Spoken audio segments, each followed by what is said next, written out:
초음파는 거의 필수적으로 보고 있습니다. 지방 두께를 확인해서 부위올렛을 맞아도 되는지 일단 첫 번째로 확인하는 것이고, 제가 바늘을 찔렀을 때 어느 정도 깊이로 찔렀을 때 문제가 없을지 미리 체크하는 용도로도 사용을 하고 있습니다.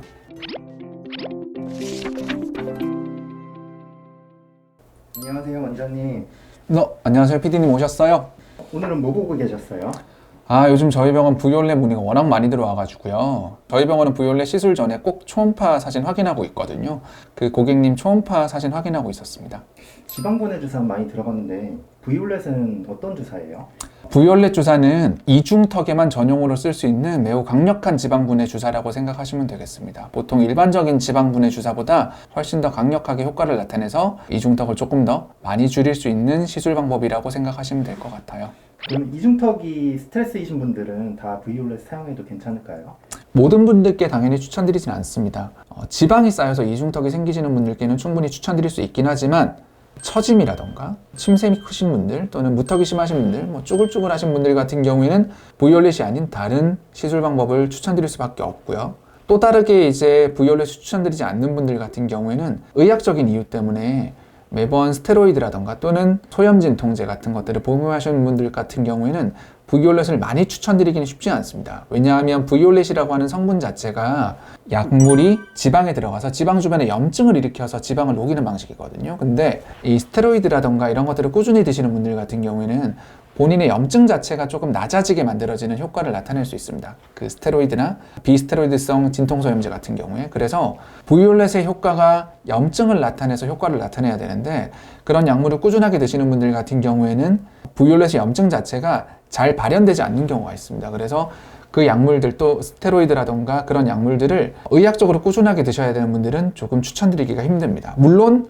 이 약물을 드신다고 해서 절대 못 맞는다 이건 아니긴 하지만 효과가 다른 분들에 비해서는 조금 떨어지실 수 있어요. 마지막으로 추천드리지 않는 분들 같은 경우에는 최근에 수술을 하셨거나 실리프팅을 하신 경우에 부위올렛을 추천드리기가 조금 쉽지 않습니다. 물론 절대 안 된다 이건 아니긴 하지만, 그리고 정답이 딱히 있는 건 아니긴 하지만, 저 같은 경우에는 보통 실리프팅 또는 수술하고 나서 한 달 또는 가능하다면 두세 달은 있다가 부위올렛 시술을 하는 걸 추천드려요. 왜냐하면 수술 또는 실리프팅을 하고 부위올렛이 들어가면 일단은 반응 자체가 많이 격하게 나타나서 통증이 훨씬 더 심해질 수도 있고요. 수술한 부위 또는 실리프팅한 부위에 다른 염증 반응 때문에 또 다른 부작용이 나타날 수 있습니다. 그래서 직후에 하는 거는 완전히 추천드리진 않고, 충분한 시간을 두고 나서 초음파를 확인 후에, 그리고 나서 부위올렛 시술 여부를 결정하는 것을 추천드리고 있습니다. 기존의 사례 중에 효과가 덜했던 사례가 있는지 여쭤봐도 될까요? 어제도 있었고 그저께도 있으셨는데, 이중턱 때문에 고민을 하시고 실제로 사진을 찍으셨을 때 이중턱이 이렇게 많이 둔각으로 보이시는 분들이셨거든요. 초음파를 확인했을 때 확실히 보통 일반적인 지방 두께보다 훨씬 더 얇으셨었어요. 진찰 시에도 실제로 탄력도 많이 떨어지셨었거든요. 그런 분들 같은 경우는 당연히 추천드리지 않았습니다. 그리고 그런 분들께는 제가 처짐 때문에 이중턱이 조금 더 두드러지시는 거다라고 충분히 설명을 드리고, 레이저 리프팅 방식이라던가 또는 적극적으로 원하신다면 실리프팅 방식 등을 추천드렸던 그런 사례가 생각보다 많이 있었습니다. 네. 그렇다면 이런 분들께는 부위올렛이 잘 맞고 꼭 추천드린다, 이런 사례는 있을까요?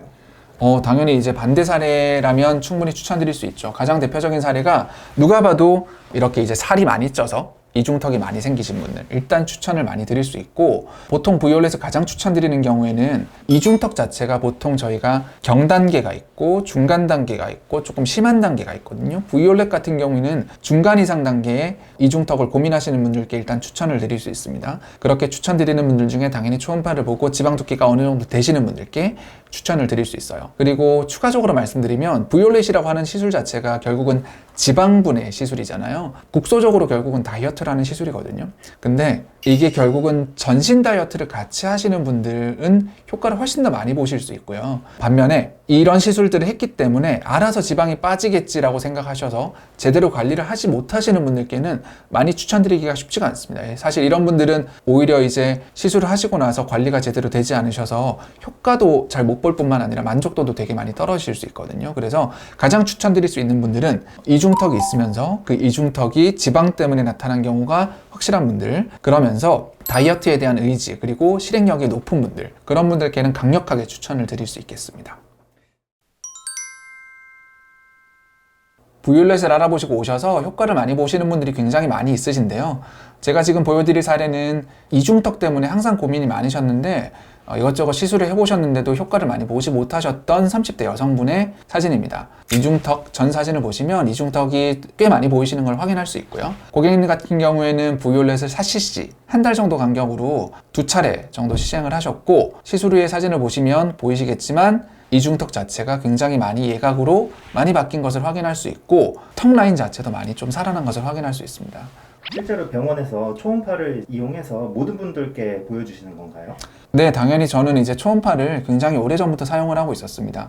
미용 시술 하면서부터 꾸준하게 사용을 하고 있었고, 특히 부위올렛을 많이 쓰고 나서부터는 초음파는 거의 필수적으로 보고 있습니다. 시술 전에 거의 100% 고객님들께 다 확인한다고 보시면 될 것 같고요. 확인을 해서 몇몇 가지를 체크를 하게 됩니다. 첫 번째는 당연히 지방 두께를 확인해서 이분이 부위올렛을 맞아도 되는지 일단 첫 번째로 확인하는 것이고, 두 번째로는 지방 두께를 어느 정도 측정해서 제가 바늘을 찔렀을 때 어느 정도 깊이로 찔렀을 때 문제가 없을지 미리 체크하는 용도로도 사용을 하고 있습니다. 그래서 효과 자체도 당연히 높이기 위해서 쓰는 거기도 하지만 부작용을 줄이기 위해서도 초음파를 엄청 많이 쓰고 있죠.